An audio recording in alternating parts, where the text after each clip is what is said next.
자, 안녕하세요. 박병훈입니다. 네. 자, 오늘 일요일 오전이죠. 요번 주 전까지 일요일 오전에 뭐 하셨습니까? 주무셨죠, 그냥. 그죠? 그러다가 이제 요번 주부터 해가지고 한 약 5주간은 이제 어쩔 수 없어요. 아침 일찍 나와서 이제 저하고 같이 얼굴 보고 해야 됩니다. 이왕에 하는 거 즐겁게 생각하시면서 하시면 좋겠습니다. 자, 지난 시간에 이어서요, 부동산 경매 얘기를 좀 할까 합니다. 자, 지난 시간에 끝에 부분에 이제 물건과 채권의 비교에 대해서 좀 얘기를 했고요. 그래서 우리가 물건과 채권을 구분만 좀 잘 해도 권리 분석하는데 이제 많은 부분 우리가 도움이 될 수 있다. 뭐 이런 얘기들 했고요. 첫 시간에 뭐 그렇게 깊이 있는 내용들은 안 했습니다. 뭐 간혹 설명하다가 좀 깊이 있는 내용 나온 거 이해가 안 가고 모른다 해서 걱정하실 건 없고요. 어차피 뒤에서 할 얘기들이고요. 미리 그냥 하면서 제가 약간씩 한 거니까 중요한 건 지난 시간에 얘기했던 것 중에 중요한 건 제가 강요했던 것들 있죠. 간단한 얘기들, 물건과 채권 구분하자, 이거 하나만 기억을 하셔도 충분하다 이렇게 보시면 되겠고요. 자, 오늘은 수업 들어갈 때 이제 먼저 경매 절차를 우리가 전반적으로 한번 좀 얘기를 해볼까 합니다. 경매 절차. 이제 요거를 얘기하는 데 있어서 이제 지난 시간에 물건과 채권의 비교에 관해서 이제 얘기를 했는데요. 결국은 여기 이제 요걸 합쳐서 우리가 뭐라고 부르죠? 권리라고 불러요. 권리. 그럼 요런 권리에 대해서 우리가 이론적으로 즉 흔히들 얘기하는 뭐 기본서라든가 법학도서, 법학서 이런 데서 얘기하고 있는 권리, 이런 게 뭔지 이런 것들을 좀 알아보고 요 절차 속으로 좀 들어갈까 합니다. 그래서 이런 권리, 특히 지난 시간에 얘기한 것 중에 물권 법정주의란 말이 혹시 떠오르시면, 물권 법정주의, 물권은 우리가 마음대로 만들 수가 없다. 법으로만 만들어야 된다. 채권은 그것이 아니라 사적 자치의 영역, 그래서 우리 마음대로 만들 수 있다. 이름도 종류도 마음대로 만들 수 있어요. 다만 그것이 공소양속에 어긋나지 않으면 할 수 있다는 거. 그러니까 노예계약 같은 걸 통해서 사람을 목적으로 하는 그런 권리를 가지는 이런 거는 안 된다라는 얘기가 되겠죠. 자, 그런 데 반해서 물권은 법에 의해 산다. 자, 그럼 이제 그러면서 지난 시간에 뭐 소유권 얘기하고 민법에 나와 있는 물권 몇 가지를 소개를 했습니다. 오늘은 조금 심화시켜 가지고요, 그 내용들을 조금 더 깊이 좀 들어가도록 하겠습니다. 일단 물권, 그러면 민법에 나와 있는 물권이 8가지가 기본적인 것이고요. 나머지 물권들은 우리가 관습법상 법정지상권이라고 하는 것, 또는 혹시 묘하고 관계돼 가지고 분묘기지권이라는 게 있습니다. 분묘기지권, 이런 것들이 이제 관습법상 인정되는 것이다. 관습법도 법의 일종으로 치기 때문에요, 인정이 된다라는 얘기고, 그래서 이런 것들은 차차 나올 때 이제 흔히 얘기를 하고, 일단은 요거 기본적인 것들만 먼저 얘기를 하면, 제가 제일 먼저 물권에 제일 먼저 얘기하는 게 소유권. 요거를 무식하게 이제 점유 자체만 권리로 보여주는 거 점유권 이렇게 얘기를 했고요. 요 소유권을 제한하는 걸 우리가 제한 물권이다 이렇게 부른다고 했습니다. 소유권을 제한한다는 얘기죠. 자, 소유권을 제한한다. 제가 그런 얘기 했어요. 물건은 두 가지 가치가 있다. 사용가치, 교환가치. 자, 사용가치, 교환가치를 모두 지배하는 게 소유권이고요. 이 소유권을 제한한다는 얘기는 사용가치를 누군가에게 빌려준다든가 교환가치를 누군가에게 잡힌다든가 이렇게 했을 때 소유권이 제한당한다. 그래서 제한물권. 자, 그럼 뭐가 있다고 그랬죠? 용익물권과 담보물권이 있다고 얘기를 했습니다. 용익물권과 담보물권. 자, 용익물권에는 지상권, 지역권, 전세권 이렇게 얘기를 하고요. 그 다음에 담보물권은 유치권, 질권, 저당권 이렇게 얘기를 했습니다. 이렇게 얘기를 했어요. 자, 요 8가지가 기본적인 물권이다 이렇게 생각을 하시면 돼요. 기초적으로 깔리는 물권이다. 민법상 규정되어 있는 물권이다. 자, 이 중에 가장 모든 물권의 기초가 되는, 기본이 되는 법은 권리는 소유권이다. 그래서 이걸 우리가 뭐라고 또 부르냐면 기본 물권이다 이렇게도 불러요. 기본 물권. 그럼 그 소유권의 내용은 뭐냐? 물건 자체를 사용하고 수익하고 처분할 수 있는 것이다. 이걸 다 가진 것이 소유권이다. 우리가 이렇게 얘기를 하고 있습니다. 아시겠죠? 자, 이에 반해서 점유권은 이게 머리로 생각하는 권리가 아닙니다. 그냥 몸으로 부딪히고 현실 세계에서 그냥 점유하고 있으면 바로 권리로서 보호해 주는 것을 점유권이라고 불러요. 역사적으로 보면 이 민법의 이 내용들이요. 자, 우리나라가 그 조선시대부터 해가지고 우리나라에는 법이 없었나요? 조선시대 때 법이 없었을까요, 우리나라? 있었어요? 있었죠, 당연히. 우리도 그 문화를 참 5,000년 역사의 문화에, 그죠? 법. 자, 우리는 되게 이제 형법에 관계된 법이라든가 이런 것들이 있었고요. 대개 이제 민법과 관계돼서는 전부 거의 관습적으로다가 이렇게 해왔다는 얘기입니다. 자, 그런데 중요한 건 이제 일제 시대가 되고요. 일본한테 이제 합병이 되죠. 그러면서 일본이 이제 우리나라를 통치하려고 합니다. 통치할 때 수단은 걔들도 마찬가지예요. 법을 가지고 통치를 해야 돼. 법을 가지고 통치를 해야 되는데 우리나라 그 쓰던 법을 갖다가 가지고 통치하면 안 되겠죠. 지들이 이제 가져와서 뭘 해야 된단 말이에요. 근데 얘들도 보면 여러분들이 얘들 뭐 역사 속에서 보면은 메이지 유신인가 뭐 명치 유신 이렇게 부르는 거 있죠. 요걸 통해 가지고 걔들이 서양 문물을 적극적으로 받아들이면서 문화나 이런 것들을 싸그리 받아들입니다. 우리보다 좀 더 빨리 했다라는 데서 그 뭐 우리가 이제 결국은 당한 건데, 그러면서 이제 법률이나 이런 것들을 갖다가 싹 서양 걸 받아들여요. 그 중에서 특히 어딘 쪽이냐면 유럽 쪽의 것을 받아들입니다. 유럽의 법. 그래서 우리가 전 세계적으로 이 법을 가지고 문화권을 나눌 때 대륙법계하고 영미법계 이렇게 나눠요. 그럼 대륙법계 그러면 유럽을 얘기하는 겁니다. 그럼 영미법계 하면 영국하고 미국을 얘기해요. 이렇게 크게 둘로 나누는 근저에는 이게 있습니다. 성문법 국가냐 아니냐. 자, 영국이나 미국은 우리가 전통적으로 여러분들이 어렸을 때도 많이 배우셨을 거예요. 불문법 국가라고. 불문법 국가라는 게 뭐예요? 법전이 없다라는 얘기입니다. 활자화돼 있지 않다라는 얘기예요. 얘들은 주로 판례를 가지고 전례를 가지고 재판을 합니다. 얘들이 영국하고 미국이에요. 여기서 조심하실 건 영국은 헌법도 없어요. 법전이. 근데 미국은 있습니다. 얘들은 헌법, 미국은 성문 법전이 있어요. 그러면서 얘들이 성문 헌법을 갖다가 헌법을 개정할 때 얘들은 우리나라식의 개정은 조문을 만들면 뭐 예를 들어서 2조하고 3조 사이에 들어갈 내용이다 그러면 2에 3 하는 식으로 개정을 합니다. 일부 개정을 할 때. 아니면 전면 개정한다 그러면 완전히 다 뒤집어 엎는 거고요. 우리는 일부 개정한다 그러면 내용 사이에 들어가야 된다 그러면 이렇게 숫자 사이에다 이렇게 넣는데, 미국은 그렇게 안 해요. 그냥 1년번호를 쭉 붙여갑니다. 그래서 앞에 20번으로 끝났으면 그 다음에 그냥 21번에다가 개정된 내용을 넣어요.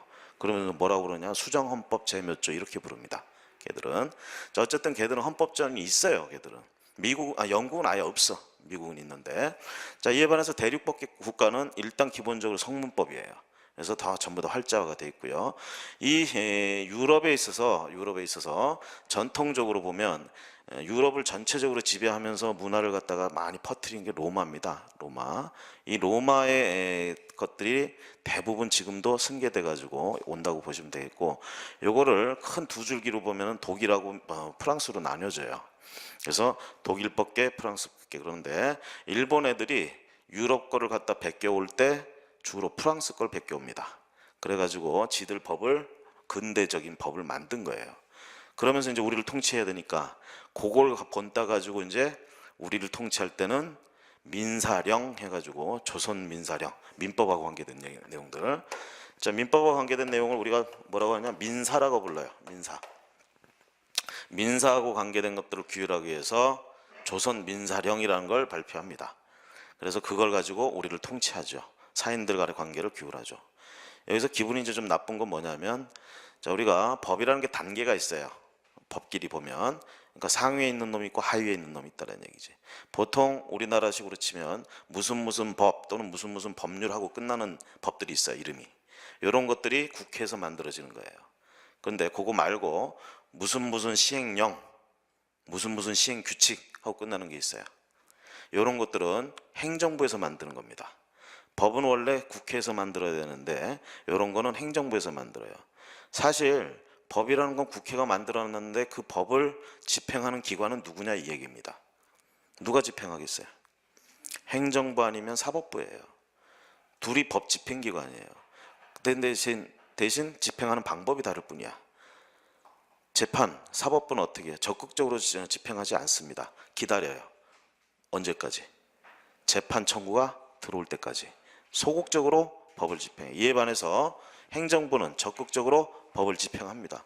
얘들은 이를 알아서 정책을 만들고 법에 따라 정책을 만들고 그걸 갖다가 구현해 나가는 이런 행정작용들을 한단 말이야. 그래서 그런 어쨌든 법 집행작용을 하는데, 자 그러다 보니까 뭐냐면 국회의원들이 일일이 법을 만들 때 이 집행할 때 적극적으로 이렇게 집행을 할 때 아주 그 세부적인 내용까지 다 해가지고 만들기에는 역부족이에요. 왜? 우리나라에서 못해도 지금 현재도 시행되고 있는 법이 수백 개 수천 개인데요. 이게 각각 그 해당 분야에 맞게끔 만들어져야 된다. 그렇죠? 의사 쪽은 의사 쪽에 무슨 뭐 이런 것들. 자 그러면 다 그 각각 그 전문가들이 어떤 그쪽 바닥의 어떤 흐름들이나 거기서의 어떤 규칙들 이런 걸 만들어줘야 되는데 국회의원들이 과연 그런 능력이 있느냐 이 얘기죠. 지금 우리나라 국회의원들 중에 비율이 대개 보면 법조인이 60% 이상을 차지하고 있는 걸로 보고요. 나머지는 뭐 장사하다가 기업하다가 와서 국회의원 하고 있고요. 그러다 보니까 맨 장사치들밖에 없는 것 같아. 자, 뭐 그러고 있어요. 얘들은 사실 그러니까 어떤 분야건 딱히 전문적인 지식을 가지고 있질 않아. 근데 이게 우리나라만 그런 게 아니라 다른 나라도 다 마찬가지예요. 국회의원들이 전문적인 뭐 지식을 어딘 뭐 해당 분야 가졌다 이렇게 많지가 않아요. 그래서 우리나라는 어떻게 합니까? 선거를 통해서 뽑지만 비례대표도 뽑죠. 이 비례대표가 이제 그런 전문가 역할을 좀 하는 애들입니다. 그래서 해당 각 분야의 전문가들을 1번부터 순위 쫙 매겨놓고 득표 순서대로 해가지고 가져가는 이런 제도 이렇게 있는데, 어쨌든 법을 만들 때 국회가 만드는데 중요한 건 얘들이 그 분야의 법을 만들고 있는데 그 분야의 전문가들이 아니야. 그러다 보니까 어떻게 하냐면 기본적인 내용들만 법으로 만듭니다. 구체적인 실천을 할 때, 집행을 할 때 구체적인 내용은 손을 못 대는 거예요. 그건 이제 위임을 한다 그래가지고 행정부에다가 위임을 해요. 그럼 행정부가 원래는 입법기관은 아니지만 이 법을 갖다 보충해서 집행을 하기 위해서 이 부분을 위임받아가지고 하는 거. 그렇게 만드는데 대통령이 만들면 대통령령이고 국무총리가 만들면 총리령이고, 그리고 행정 각 부 있죠? 국토교통부라든가 이런 부들 얘들이 만들면 부령 이렇게 부릅니다. 그럴 때요 이름에서는 그렇게 안 부르고 이름에서는 대통령령은 시행령이라고 주로 부르고요. 총리령이냐 부령은 우리가 시행규칙 이런 식으로 이름을 붙입니다. 그래서 예를 들면 국토이객 및 이용에 관한 법률 이런 게 있어요. 여러분들이 이제 부동산 관련돼서 제가 지난 시간에 그런 얘기를 잠깐 했죠. 부동산 그러면 크게 법률적인 측면과 경제적인 측면 가지고 얘기했는데 저는 주로 법률적인 측면 가지고 얘기한다고 그랬죠. 그럼 법률적인 측면 가지고 얘기할 때도 크게 보면 두 가지 측면에서 봐야 돼요. 사법의 영역과 공법의 영역 이렇게 봅니다. 사법의 영역은 모르겠어요. 개인 대 개인 속에서의 부동산의 얘기입니다. 사인과 사인들 사이의 부동산 관계에 관한 얘기가 사법 관계예요. 그러니까 쉽게 얘기하면 이런 물권, 이런 권리들을 서로 사고 팔고 아니면 저당권 설정하고 이런 관계, 이런 게 사법의 영역이야. 하지만 공법의 영역, 부동산에서 공법의 영역은 국가나 행정기관으로부터 규제받는 부분입니다.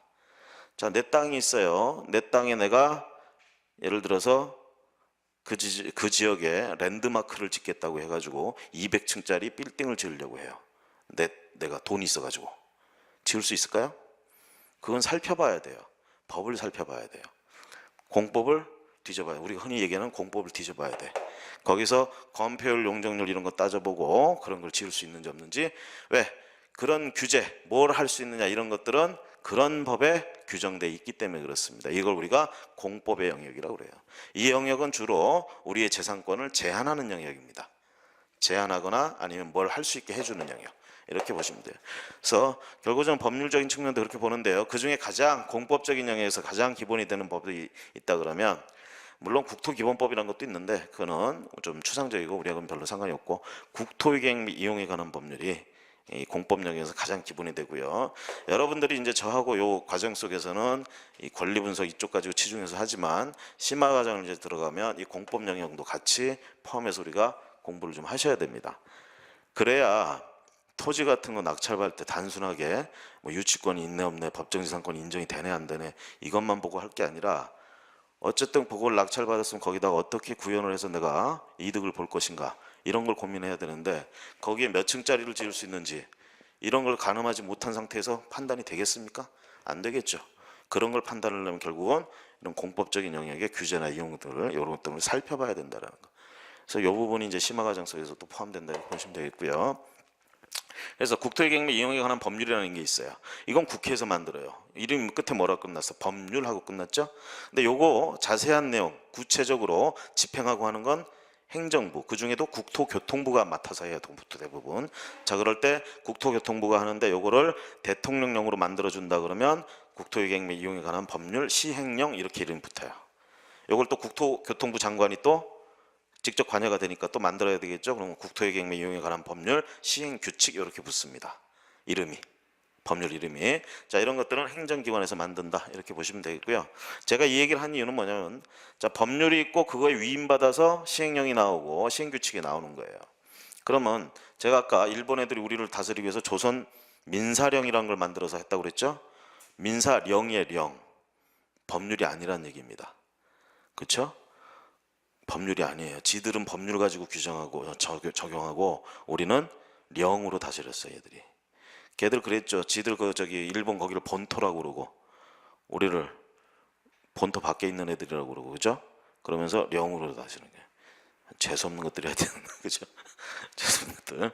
자, 그런데 뭐 얘기하려다 거기까지 갔죠? 뭐 얘기하려다? 민법 이거 얘기하려다가 했죠. 자, 그런 일본의 영향을 받아가지고 결국은 우리가 조선민사령이니 뭐 이런 것들을 했는데 이제 해방되고 나니까 어떻게 합니까? 해방되고 나면 이제 우리 거 만들어야 되겠죠. 그럼 이제 민사, 개인과 개인들 간의 재산권 분쟁이라든가 또는 뭐 이런 것들 있잖아요. 상속 문제들, 그렇죠? 그 다음에 어디까지를 친인척으로 해줄 것인가, 뭐 이런 문제들, 이런 것들 이제 법률로 해줘야 되겠죠, 그렇죠? 그래서 조선 민사령으로 있던 거 그대로 쓰면 안 되잖아. 존심 상하잖아. 새로 만들어야 된다 이 얘기죠. 그래서 가만히 보니까 일본 애들이 프랑스 애들 걸 많이 베꼈거든. 그럼 우리는 독일 거 베끼자 해가지고요. 우리는 독일 법계를 많이 따라갔습니다. 그래가지고 민법이 만들어진 게 1960년부터 시행이 됐어요. 45년에 해방되고 15년간 민법 편찬 작업했습니다. 그만큼 방대한 거예요. 민법이라는 거. 저게 현재 조문이 1118개 조문입니다. 조문 자체가. 단일 법으로서 1118개 조문이나 돼. 몇 조에 뭐가 있는지 그러니까 도대체 알 수가 없죠. 그렇죠? 그렇죠? 그렇게 많은데. 근데 이 민법이 어떻게 영역이 나눠져 있냐면 민법이 앞부분은 총칙이라고 부르고요. 그 다음에 가면은 물권 파트가 있어요. 물권 편.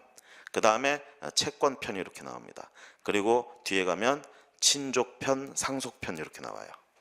그러니까 민법이 편성이 1118개 조문이 그냥 있는 게 아니에요. 그냥 뭐 조문이 나온 게 아니고 총칙, 물권, 채권, 친족, 상속 이렇게. 그래서 이쪽을 묶어서 사람들이 뭐라고 부르냐면 가족법이라고 불러요.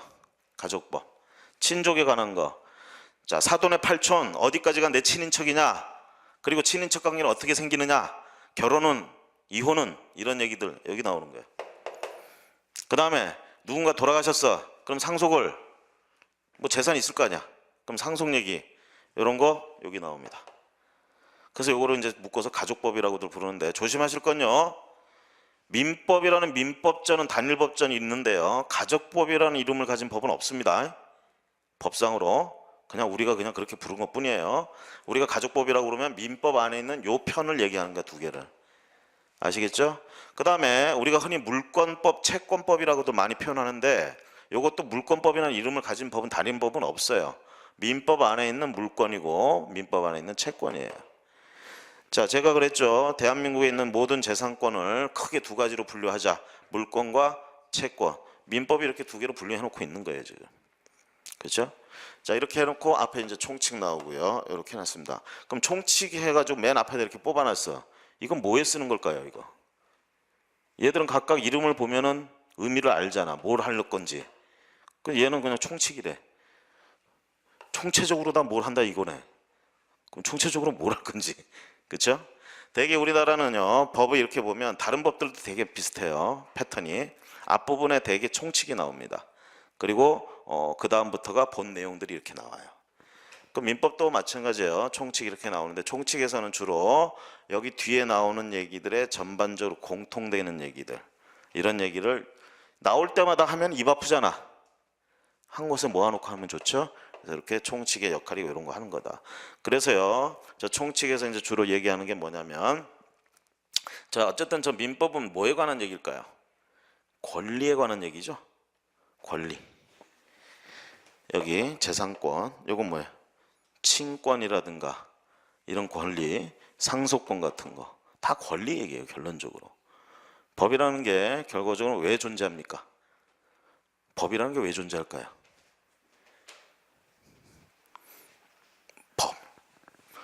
법이 왜 존재할까요?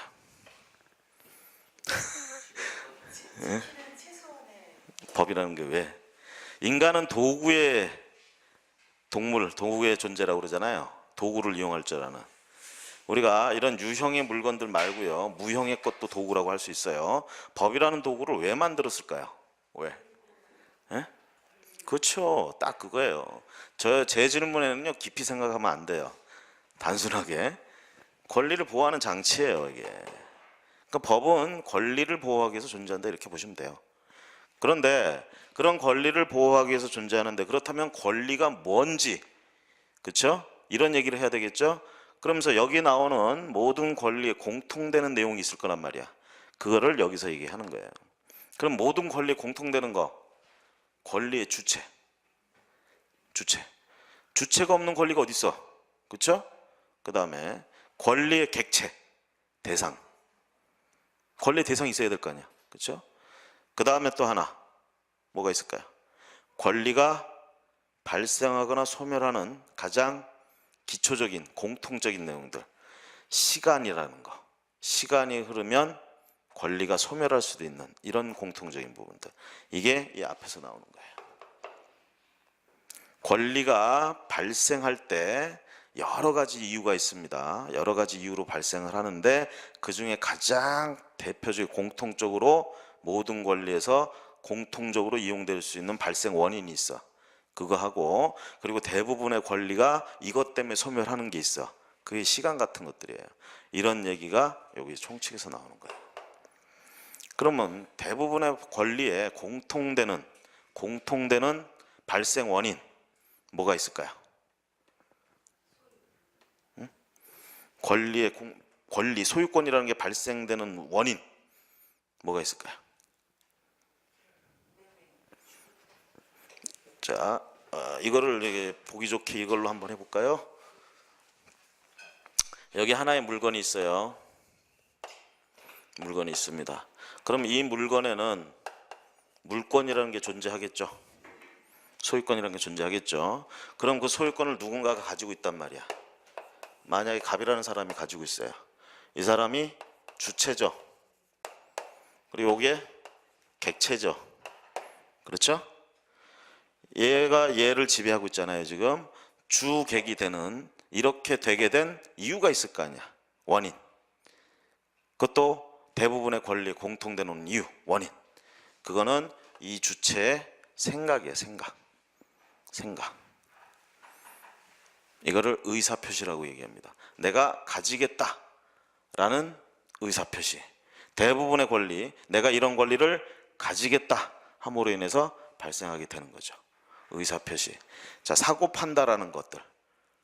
자, 산다라는 의사, 판다라는 의사. 그렇죠? 내가 빌린다라는 의사, 빌려준다라는 의사. 이런 걸 통해서 권리가 발생한다라는 얘기예요. 그 다음에 권리가 또 소멸하는 것들. 의사에 의해서도 소멸하죠. 결국은 공통적으로. 어떻게 팔아치우면 내가 가지고 있던 소유권은 나한테는 없어지잖아. 저쪽에 가서 생기고. 그렇죠? 이게 전부 뭐 때문에? 생각 때문에. 생각을 실현했잖아요. 그렇죠? 이런 게 권리의 대부분 공통적인 발생 원인. 그러니까 결과적으로 권리가 발생, 변경, 소멸하는 데는 가장 기본적인 원인이 사람의 정신작용이다, 이 얘기예요. 그거 외에 사람의 정신작용이 아닌 것들, 사건이라고 불러요. 사건 때문에 권리가 발생, 변경, 소멸할 수도 있어요. 예를 들면 시간이 지나갔어요. 시간이 지났어. 시간이 지나면 권리가 소멸할 수도 있습니다. 예를 들면 사람이 사망했어요. 사망을 하면 뭐가 생겨요? 자식 입장에서는 상속권이 생기잖아. 그죠? 자, 이거는 제가 생각한 거예요. 자, 돌아가시라 이러세요. 그런 건 아니죠. 시간이 지나서 돌아가셨잖아. 그분이 돌아가시고 싶어서 돌아가셨어요? 내가 이제 죽어야지 해서 죽었나요? 아니죠. 자연적인 현상이에요.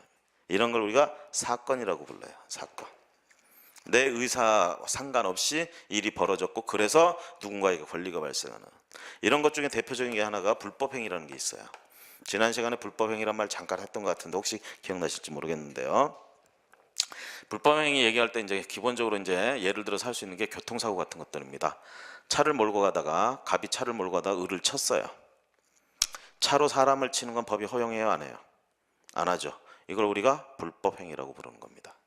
자, 이렇게 되면 차에 치인 을은 갑에게 뭔가를 청구할 수 있죠. 뭘 청구해요? 손해배상 청구권. 자, 손해배상 청구권. 권이야, 권. 권리야, 아니에요?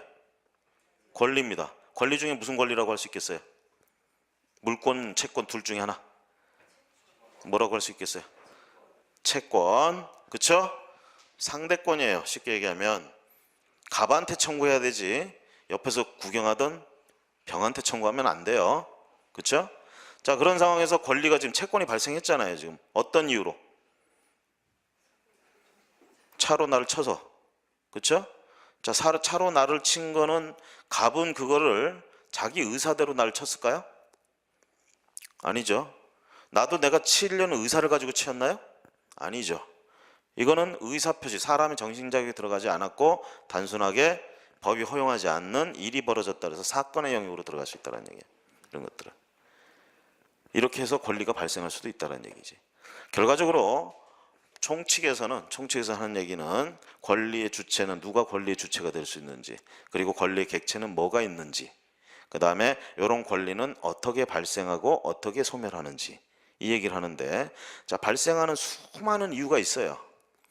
그거를 크게 둘로 나눠서 봅니다. 하나는 이거 정신작용, 하나는 사건. 이렇게 나눠보고 그 중에 정신작용에 의한 것 중에 가장 대표적인 게 의사표시 해가지고 권리가 변동되는 거예요. 발생하고 변경하고 소멸하는 거. 그 얘기를 총칙에서 해요. 그 얘기를. 이걸 우리가 법률행위라고 얘기합니다. 법률행위. 그 다음에 소멸하는 원인도 여러 가지가 있겠죠. 사람의 정신작용에 의해서 소멸할 수도 있어요. 근데 사건 때문에 소멸할 수도 있다는 얘기입니다. 사건, 시간이 흘러서. 그래서 우리가 어떻게 법으로도 또 그렇게 만들어 놓은 것들도 있어요. 소멸시효에 걸리는 것들.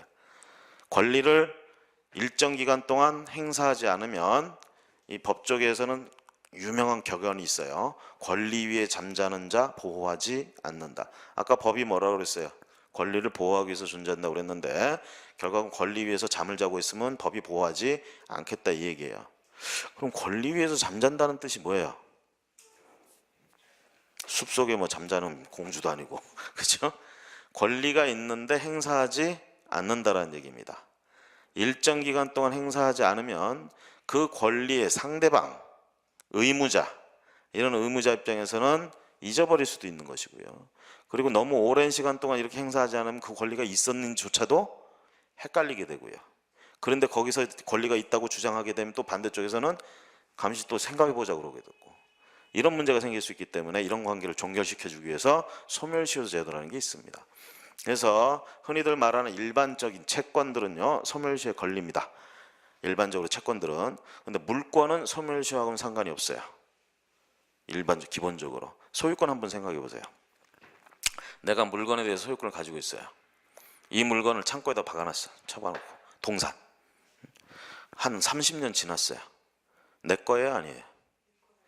내 거죠. 소유권은 결과적으로 소멸시효에 걸리지 않는다는 얘기입니다. 이 얘기는 또 그대로 또 얘기하면 저기 도매상골에 차도 안 다녀. 차에서 내려서 2시간은 걸어서 들어가야 되는 아주 오지상골인데 기획부동산한테 속아가지고 샀어. 소유권 이전, 걔들이 그래도 양심적인 게 뭐냐, 물건은 줘. 물건은. 땅은 이전 등기를 해주겠대. 광고 그렇게 하잖아요. 어? 돈 내면 이전 등기 바로 해준다. 그렇죠? 얘들은 어떻게 보면 사기가 아니다 이거야. 왜? 돈 받고 물건 줬잖냐 이거지. 그렇죠? 그래서 이전 등기를 해준단 말이야. 이전 등기. 그럼 등기부 딱 띄워보면 내 이름이 나와. 그렇죠? 근데 나는 그 땅을 본 적도 없어.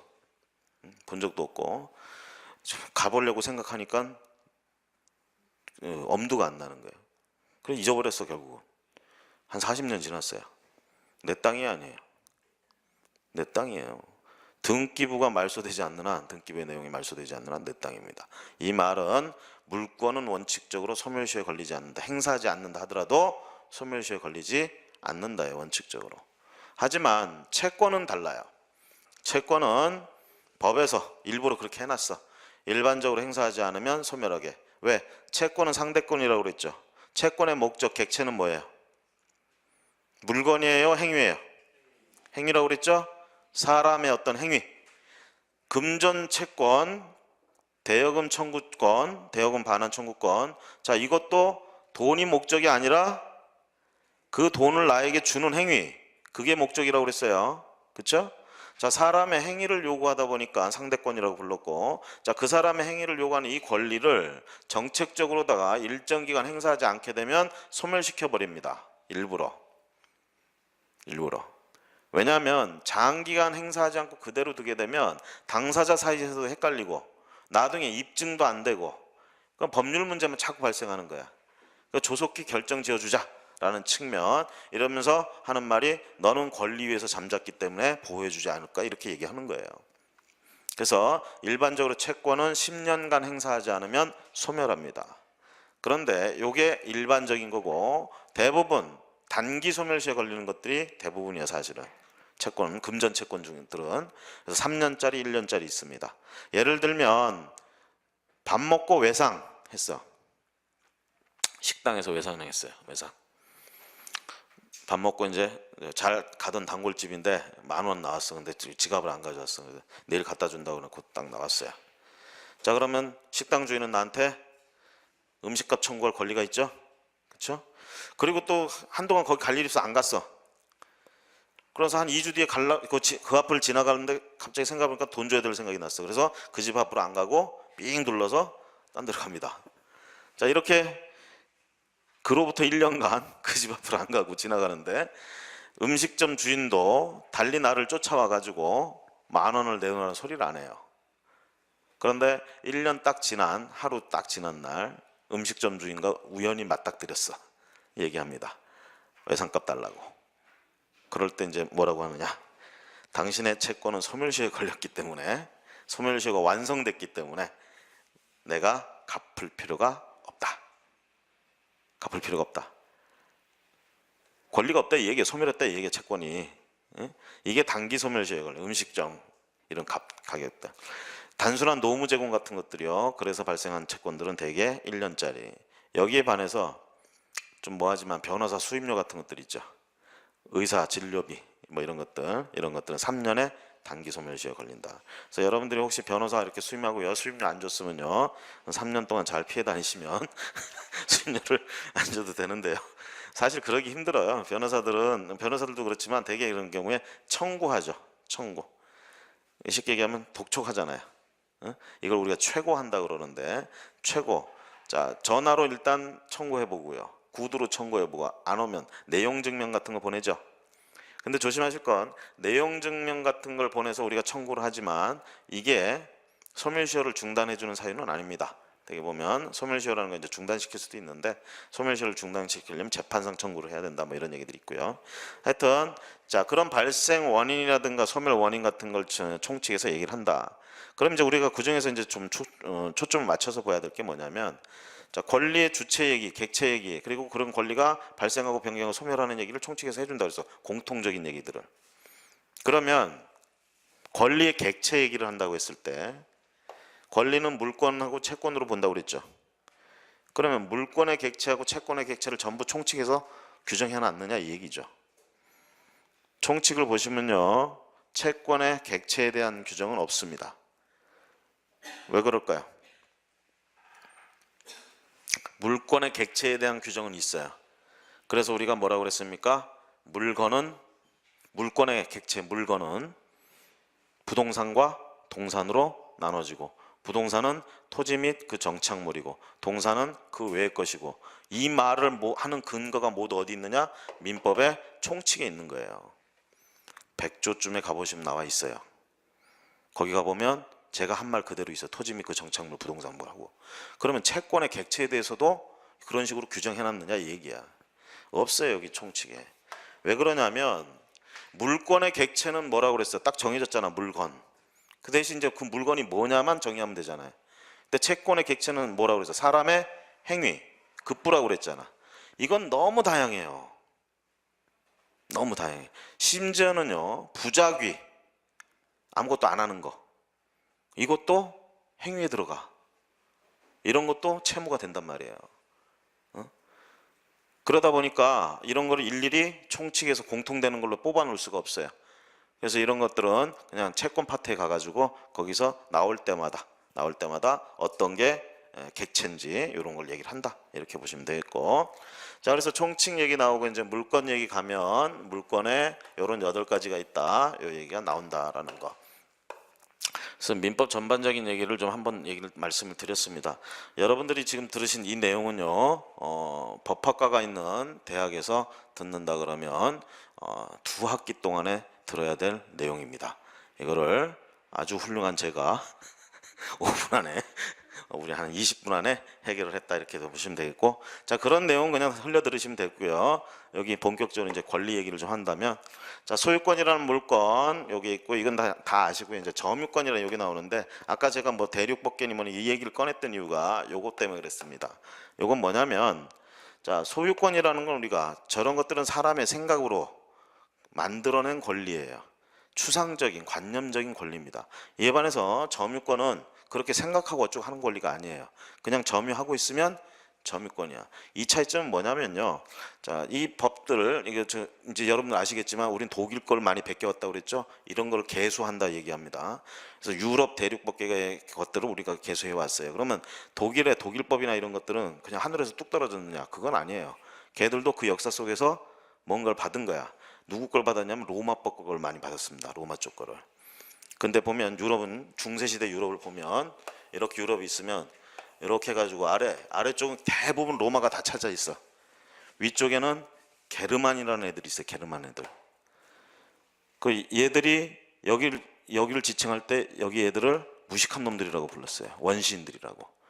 왜? 여기 있는 애들하고 로마 애들을, 로마는 그 문화가 아주 융성하잖아요. 그리고 뭐 목욕탕 문화가 아주 죽여주잖아요. 응? 목욕탕 문화가 발전되면 망한다, 이런 소리가 나온 게 다 로마 때문이야. 로마 관련된 영화 안 보셨어요? 많이 보시면 나오잖아요. 죄다 그냥 목욕탕 씬이야. 응? 자, 그만큼 발전돼 있는 나라인데, 그러니까 얘들은, 그러니까 로마는 속국을 만들고 노예를 만들고 이렇게 해놓고 문화가 융성해지는 것 중에 하나가 뭐냐면, 일할 놈이 따로 있고 생각하는 놈이 따로 있으면 그 나라는 융성하게 돼요, 문화가. 왜? 일하면서 생각 못 하거든. 일은 누가 해? 노예가 하고. 자기는 맨날 목욕하잖아. 목욕하면서 뭐 해요? 심심하니까 이것저것 생각하는 거예요. 그러니까 관념적인 것들이 막 쏟아져 나오는 거야, 여기서. 그런데 여기 위에 있는 애들은 그렇지 못해. 물도 안 좋아, 여기는. 그러니까 얘들은 목욕하고 지낼 수가 없어.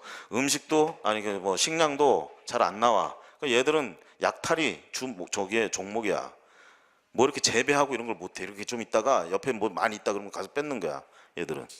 그러니까 얘들은 뭘 오래 생각하고 이런 걸 못해. 그래서 나오게 된 게, 얘들 입장에서는 점유권이라는 개념을 인정하게 되는 거야, 얘들은.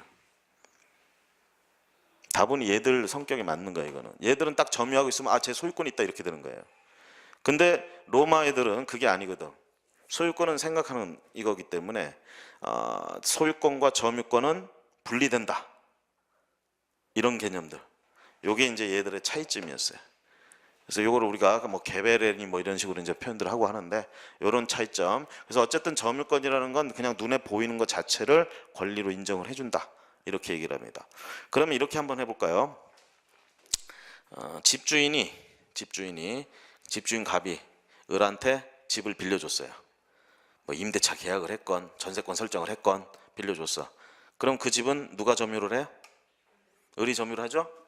그럼 을은 점유권이 있다 없다? 거기서 생활하잖아. 점유권 있죠? 그럼 집주인 갑은 소유권은 가졌는데 점유권이 있느냐 이 얘기지. 이럴 때 우리가 대개 간접점유라는 개념이 나오게 됩니다. 자, 간접점유는 지금 다분히 뭐예요? 눈에 보이는 게 아니죠. 머리로 생각한 거예요. 그래서 옛날에는 그냥 직접점유만 점유로 인정을 했는데 이게 발전되어 오니까 간접점유 개념을 인정하게 되는 거예요. 그래서 집주인 같은 경우에는 점유를 직접 안 하고 있어도 점유권자로 인정을 해줘요. 뭘 가지고 있기 때문에? 간접점유를 하고 있기 때문에. 누구를 매개로? 임차인을 매개로 간접점유하고 있다. 이렇게 표현합니다. 이 간접점유 개념이 이게 만들어지질 않으면 어떤 문제가 생기냐면요. 어떤 문제가 생기냐면 상속의 경우에 부모님이 시골에서 농사를 하고 있고 자식이 서울에 살고 있어요. 부모님이 돌아가셨습니다. 돌아가심과 동시에 상속이 개시됩니다. 사망과 동시에. 그러면 부모님이 만약에 점유권을 가지고 있었다 그러면 점유권도 상속이 돼야 돼요. 그런데 이걸 직접 점유만 점유권으로 인정해 주게 되면 이 경우에 지금 점유를 안 하고 있잖아, 아들이, 자식이. 그럼 이거는 상속 못 하게 되는 겁니다. 이걸 간접점유라는 개념으로 인정을 하게 되면 그제서야 점유권이 상속됐다 이렇게 되는 거예요. 그러니까 자식 입장에서는 이거 직접 점유를 인정을 안 해, 간접 점유를 인정 안 해주게 되면 부모님 상 치르는 것보다도 그 땅을 가서 점유하고 있는 게 바쁜 거야, 이거. 웃기는 거죠, 이게. 그래서 우리가 그리고 이걸 점유를 그렇게라도 그리고 간접 점유를 인정해주고 이건 또 어디에 엮이냐면 취득시효에 또 엮입니다. 취득시효. 우리가 아까 소멸시효 얘기 잠깐 했죠. 권리 행사 안 하면 소멸한다고 그랬죠. 거꾸로 장기간 내 거 있냐, 내 거 아닌, 내 거 있냐 이런 식으로 하면 내게 되는 게 있어. 그게 취득시효예요. 취득시효. 취득시효를 하려면 핵심이 뭐냐면 점유하고 있어야 돼요. 점유. 그러면 이 점유는 승계도 인정해줘요. 만약에 부모가 취득시효 중이었어. 시효. 예를 들면 20년간 평공연하게 소유의 의사로 점유해야 돼. 부동산을 취득하려면. 그러니까 부모님이 한 15년째 점유하고 있었어요. 근데 돌아가셨어. 20년 못 채웠죠. 그렇죠? 자, 그랬을 때 아들이 상속을 해가지고 5년 채웠다. 이거 인정해줘요. 그러려면 그 점유가 승계가 돼야 되는데 직접 점유만 인정하면 어떻게 돼요? 돌아가시기 직전부터 내려가 있어야 돼. 그죠? 그런데 이걸 간접 점유로 인정을 하기 때문에 그럴 필요는 없다. 이런 설명 어디 들어보신 적 있어요? 자, 어쨌든 자, 점유권이라는 게 이제 그런 개념이고요. 그 다음에 저 점유권 자체에서 나오고 있는 점유란 말, 저 점유란 말도 굉장히 좀 핵심적인 말입니다. 저 점유가 공시 방법인 권리도 있어요. 자, 물권은 어떻게 해요? 공시돼야 된다고 그랬죠? 그렇죠? 그 공시 방법이 뭐라고 그랬어? 부동산이냐 동산이냐에 따라서 달라요. 부동산의 공시 방법은 등기라고 그랬고요. 동산의 공시 방법은 점유라고 그랬습니다. 그래서 여기 점유권에서 말하는 이 점유는 일종의 공시 방법도 됩니다. 동산의 공시 방법. 자, 동산의 공시 방법을 얘기할 때는 이렇게도 표현하는 경우도 있어요. 점유 또는 인도 이렇게 표현해요. 점유 또는 인도. 그러면 인도라는 건 뭐예요? 넘기는 거죠. 동적인 겁니다. 점유 자체는 정적인 거고요. 그래서 동산의 권리를 공시할 때 정적으로 표현한다 싶으면 점유라고 얘기를 하고요. 동적으로 표현하겠다 싶으면 인도라고 표현합니다. 공시 방법을. 그냥 개나 소나 똑같아요. 그냥 점유 또는 인도. 아시겠죠? 자, 요렇게 그렇게도 쓰이고요. 그 다음에 하나 물어볼까요? 그러면 점유권은 동산 점유권이라는 게 있고 부동산 점유권이라는 게 있고 이렇게 각각 있을까요? 부동산에는 점유권이 인정이 된다 안 된다? 부동산에는 점유권이 인정이 된다 안 된다? 너무 뻔한 질문을 하고 있죠 지금. 당황하셨어 지금. 너무 뻔한 질문을 하니까. 자, 점유권은 부동산도 점유권을 행사할 수 있고 동산도 점유권을 행사할 수 있어요. 자, 왜 이걸 물어보냐면 이런 물건 지금 8가지를 나열했는데 크게 보면 물건은 동산 물건과 부동산 물건으로 또 나눠볼 수가 있어요. 그럼 이 중에 어떤 거는 부동산 물건이고 어떤 건 동산 물건이냐 이렇게 얘기를 해볼 수 있다는 얘기지. 자, 소유권은 동산 물건이에요, 부동산 물건이에요? 둘 다지. 점유권도 둘 다라는 얘기예요. 동산도 되고 부동산도 되고. 그럼 이제 여기서 이제 문제예요. 자, 요 권리들의 내용은 아직 설명을 안 했지만 요거 상태만 의미만 놓고 보면 지상권, 지역권, 전세권이야. 지상권은 땅지자예요. 지역권의 지자도 땅지자야. 땅에 대한 어떤 권리래 이거. 그럼 이건 부동산 물건이에요, 동산 물건이에요? 응? 발음을 확실하게 합시다. 부동산, 그죠? 얘들은 부동산 물건이에요. 그럼 전세권은? 전세권은 여러분들 뭐 다 이 의자, 책상, 전세권 뭐 설정했다 이런 말 들어보신 적 있어요? 없죠? 전세권은 토지 전세권과 건물 전세권이 있어요. 토지도 건물도 전부 뭐예요? 부동산이죠? 이거 부동산 물건이에요. 그 다음에 담보물건 한번 볼까요? 자, 저당권부터 볼까요? 저당권. 저당권은 등기부에 공시돼야 되죠? 저당권은 등기부에 공시돼야 되는 게 원칙입니다. 자, 그러다 보니까 얘는 원칙적으로 어디요? 아파트, 토지, 건물, 부동산에 설정되는 부동산 물건이에요. 그런데요, 여러분들 이제 제가 부동산과 동산으로 이렇게 나눴지만 법률적으로 보게 되면 어떤 물건은요, 동산이지만 이런 기준에 나눌 땐 동산이지만 부동산으로 취급되는 애들이 있어요.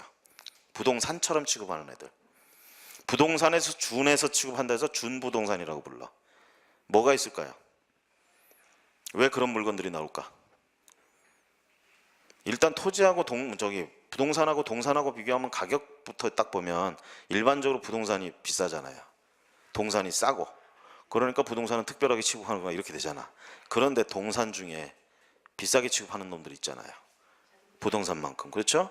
자동차, 선박, 항공기, 중장비 기계들 이런 것들은 뭐예요? 동산이지만 그 가격 자체가 만만치 않아요. 부동산만큼의 값어치들을 가졌어. 그래서 얘들은 어떻게 해야 돼? 부동산처럼 다뤄줘야 돼.